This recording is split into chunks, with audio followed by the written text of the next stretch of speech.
Student, नमस्कार, सत श्री अकाल, अस्सलाम वालेकुम।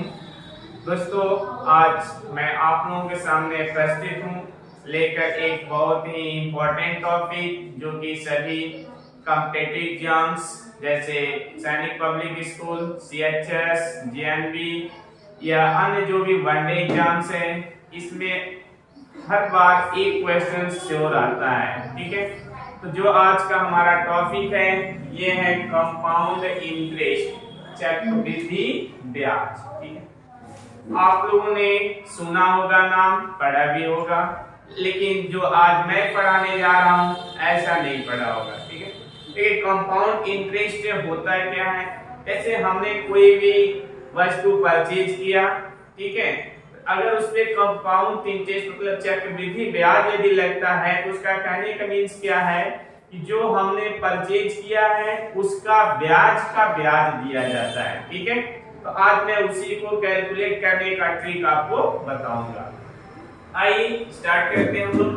देखिए फार्मूला होता है, इसमें जो इसके फैक्ट होते हैं, आपको एक अमाउंट आएगा, ए मीन्स होता है अमाउंट, ठीक है, जिसे हम लोग, और एक होता है पी जिसको प्रिंसिपल कहते हैं, फिर आएगा सीआई जिसे कहते हैं कंपाउंड इंटरेस्ट,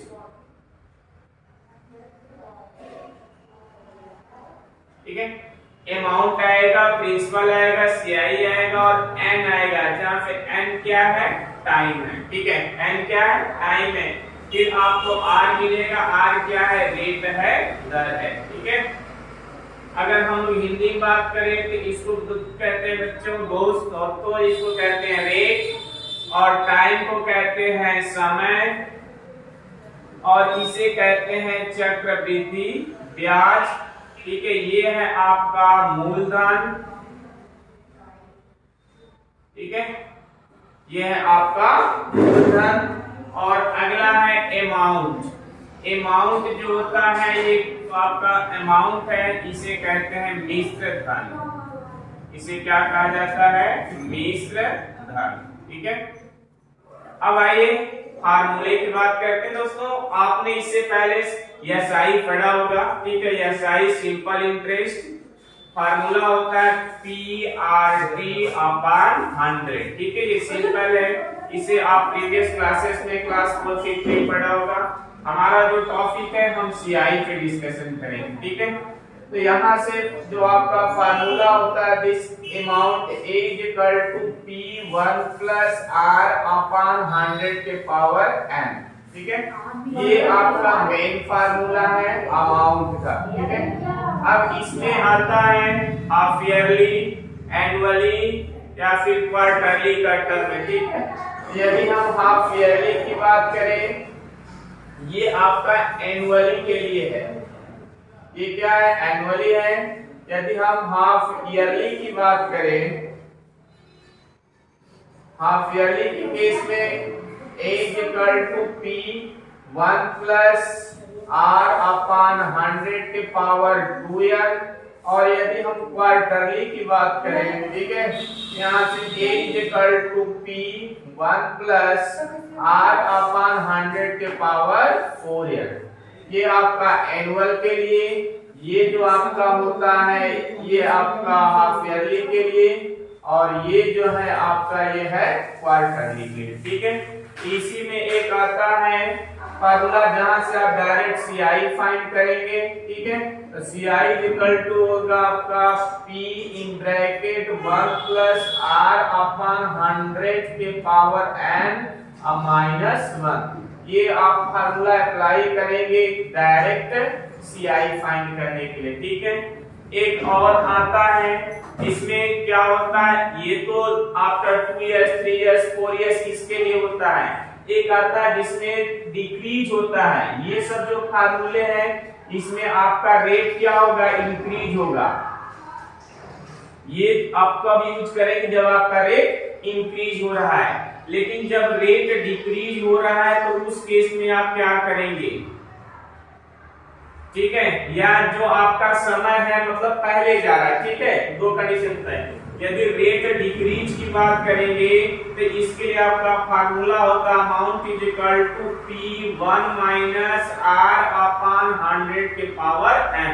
ये हम लोग कब यूज करेंगे बच्चों, जब हमारा रेट क्या हो, डिक्रीज हो, ठीक है, मतलब समय के साथ क्या हो, घटता जाए, जैसे 5% या 10% घटे, जब बढ़े तो आप लोग इसमें से यूज करेंगे। एनुअल है, हाफ ईयरली है, क्वार्टरली है, ये डायरेक्ट सीआई के लिए है। लेकिन जब घट रहा हो तो उसका अमाउंट फाइंड करने के लिए आपका अलग से है। अब आइए हम लोग इसी के साथ चलते हैं, आपके सामने क्वेश्चन लेकर प्रस्तुत करते हैं। एक क्वेश्चन है बहुत ही इंपॉर्टेंट, जो कि आपके ऑल इंडिया सैनिक पब्लिक स्कूल का 2024 में आया हुआ क्वेश्चन नंबर 15 है, ठीक है। आइए हम लोग इसको देखिए, कितना आराम से सॉल्व कर लेते हैं ना। आपको क्या करना है, क्वेश्चन है the value of a car deficit at 10% per annum Jayant bought the car for rupees 8 lakhs, what will be its value after 3 years। मतलब जयंत तो कोई पर्सन है, व्यक्ति है, जो कि क्या करता है, मार्केट से एक कार खरीदता है जिसकी वैल्यू 8 लाख रुपए है, लेकिन बाद में उसकी जो वैल्यू है 10% पर एनम, मतलब वार्षिक रूप से क्या हो रहा है, घट रहा है। कह रहा है 3 साल बाद उस कार की प्राइस क्या होगी, ठीक है। आप लोग जानते हैं कि मार्केट में बहुत सारे ऐसी चीजें हैं जो कि पहले महंगी होती हैं, फिर धीमे धीमे सस्ती होती जाती हैं, तो वही कहानी इस कार की भी है। एक सिंपल सा देखिए, मतलब हमें अमाउंट फाइंड करना आफ्टर 3 इयर्स। क्या फाइंड करना, अमाउंट आफ्टर 3 इयर्स। मैंने आपको बताया था कि जब क्या हो, डिप्रिशिएट हो, घटने का कंडीशन हो, तो amount is equal to formula होता है P1 माइनस R अपॉन 100 के पावर n। जब घट रहा हो तो यहां से क्या करेंगे, माइनस का, अगर बढ़ेगा तो प्लस का, ठीक है। तो प्रिंसिपल आपको दिया है 8 लाख, 1 माइनस R की वैल्यू दिया हुआ है 10 अपॉन 100, टाइम है 3 इयर्स। ये आपका टाइम दिया 3 इयर्स, ये आपका रेट दिया हुआ, ये आपका प्रिंसिपल है, ये R है और ये n है, ठीक है। सिंपलीफाई बिल्कुल इजीली, इससे ये कैंसिल हो जाएगा। दिस 8 लाख मल्टीप्लाई में, जब यहां से क्या करें बेटा, एलसीएम लेंगे तो 10 1 10 माइनस 1, दिस 9 बाय 10 के पावर 3, ठीक है। दिस 8 लाख 9 का क्यूब है, तो क्यूब में क्या होता है 3 टाइम, ठीक है। क्यूब का मींस क्या होता है, हम लोग उसको क्या करेंगे 3 टाइम, 1 2 3 1 2 3 0 कैंसिल आउट हो जाएगा, ठीक है। जब इसका मल्टीप्लाई करेंगे, दिस 800, इसका मल्टीप्लाई करेंगे मतलब 9 का क्यूब करेंगे 729 होगा। फिर जब इसको मल्टीप्लाई करेंगे दोस्तों तो क्या मिलेगा आपको,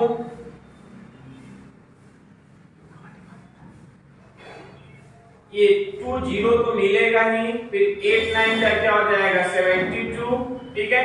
फिर 8 2 16, यहाँ से आपको क्या मिलेगा 7 मिलेगा, तो यहाँ से आपको हो जाएगा 23 को 3 कैरी मिलेगा 2, फिर 8 7 जा 72 और यहाँ से 2 मिला तो क्या हो जाएगा, माफ करना, 8 7 जा 56 और 2 यहाँ से मिलेगा आपको 58।